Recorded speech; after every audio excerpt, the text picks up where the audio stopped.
ਸਵਾਗਤ ਹੈ ਮੇਰੇ YouTube ਚੈਨਲ ਤੇ। ਮੈਂ ਹਾਂ ਗੁਰਪ੍ਰੀਤ ਕੌਰ। ਸਤਿ ਸ੍ਰੀ ਅਕਾਲ ਸਭ ਨੂੰ। ਆਓ ਪੰਜਾਬੀ ਸਿੱਖੀਏ। ਆਓ ਸ਼ੁਰੂ ਕਰਦੇ ਹਾਂ ਪੰਜਾਬੀ ਸਿੱਖਣੀ।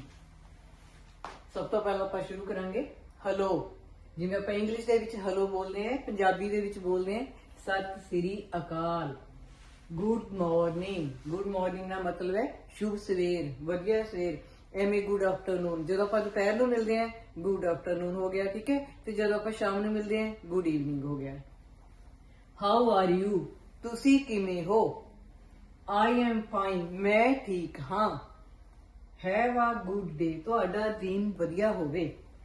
ਹੈਵ ਅ ਸਵੀਟ ਡੇ, ਮਿੱਠੇ ਸੁਪਨੇ ਆਉਣ। ਥੈਂਕ ਯੂ, ਧੰਨਵਾਦ ਜਾਂ ਸ਼ੁਕਰੀਆ। ਗੁੱਡ ਬਾਏ, ਅਲਵਿਦਾ, ਦੁਬਾਰਾ ਮਿਲਾਂਗੇ। ਸੀ ਯੂ ਅਗੇਨ, ਠੀਕ ਹੈ। ਇਹ ਮੈਂ ਥੋੜੀ ਜਿਹੀ ਪੰਜਾਬੀ ਇਦਾਂ ਦੀ ਸਿਖਾਈ ਹੈ ਕਿ ਫਿਰ ਮਿਲਾਂਗੇ ਆਪਾਂ ਅਗਲੀ ਵੀਡੀਓ ਦੇ ਵਿੱਚ। Thank you.